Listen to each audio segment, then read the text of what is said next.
महाराष्ट्र में नई सरकार 5 दिसंबर को शपथ लेगी। महाराष्ट्र विधानसभा चुनाव 20 नवंबर को हुए और नतीजों का ऐलान 23 नवंबर को हुआ। बीजेपी की अगुवाई वाली महायुति को 230 सीटें मिली। अकेले बीजेपी ने 132 सीटें हासिल की। बीजेपी के साथ महायुति में एकनाथ शिंदे की शिवसेना और अजीत पवार की एनसीपी भी हैं।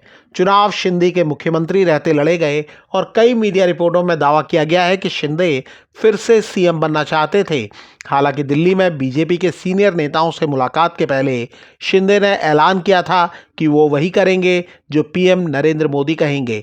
अब एनसीपी के सर्वोच्च नेता अजीत पवार ने बताया है कि मुख्यमंत्री भारतीय जनता पार्टी का होगा।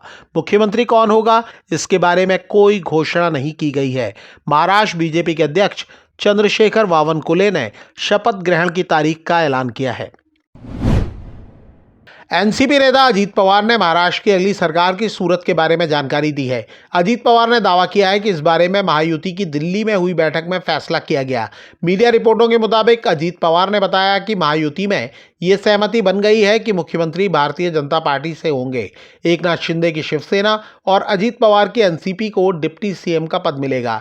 ये सारे फैसले होने के बाद भी सरकार गठन नहीं हो सका है, इस बारे में सवाल भी पूछे जा रहे हैं। अजीत पवार ने ऐसे सवालों को लेकर कहा है कि ये पहली बार नहीं है कि सरकार बनने में देरी हुई है। 1999 में सरकार गठन में 1 महीने का समय लगा था। महाराष्ट्र विधानसभा चुनाव में बीजेपी की अगुवाई वाली महायुति को बम्पर जीत मिली है। नतीजों के ऐलान के बाद विपक्ष ने सवाल उठाए। कांग्रेस लगातार ईवीएम को लेकर सवाल पूछ रही है। चुनाव आयोग ने इसे लेकर जवाब भी दिया है और कांग्रेस की आपत्तियों को खारिज किया है। वहीं विपक्षी दलों के नेता सरकार गठन में हो रही देरी पर भी सवाल उठा रहे हैं। सबसे ज्यादा मुखर उद्धव ठाकरे की पार्टी के नेता हैं। शिवसेना यूबीटी के नेता संजय राउत ने सवाल किया कि मोदी शाह के आदेश के बाद भी बीजेपी की ऐसी क्या मजबूरी है कि रिजल्ट के 8 दिन के बाद भी नई सरकार पर फैसला नहीं हो पाया है। उन्होंने कहा कि बीजेपी 132 विधायकों के साथ बहुमत के करीब है। महायुति के पास 200 से ऊपर का बहुमत है, फिर भी कार्यवाहक सीएम गांव जाकर बैठे हैं।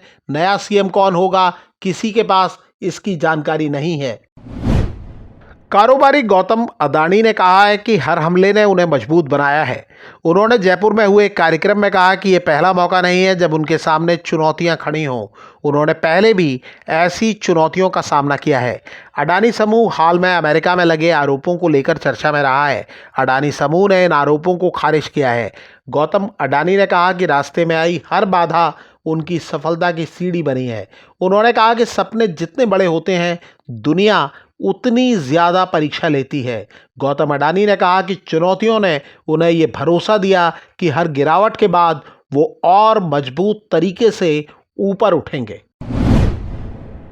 कारोबारी गौतम अडानी ने जयपुर में अपने व्यावसायिक करियर की शुरुआत की कहानी सुनाई। उन्होंने बताया कि साल 1978 में जब वो सिर्फ 16 साल के थे, तब उन्होंने स्कूल छोड़ा, अहमदाबाद का अपना घर छोड़ा और वन वे टिकट लेकर मुंबई पहुंचे। अडानी ने कहा तब उन्हें कोई आइडिया नहीं था कि वो क्या करेंगे, लेकिन ये साफ था कि वो एंटरप्रेन्योर बनना चाहते हैं। Mumbai was the city of opportunities. Adani ने कहा कि वो जानते थे कि मुंबई अवसरों का शहर है जहां उन्हें मौका मिलेगा। अडानी ने बताया कि अपनी पहली डील की खुशी उन्हें अब तक याद है। ये डील जापानी ग्राहकों के साथ थी और उन्हें 10,000 रुपये कमीशन मिला था।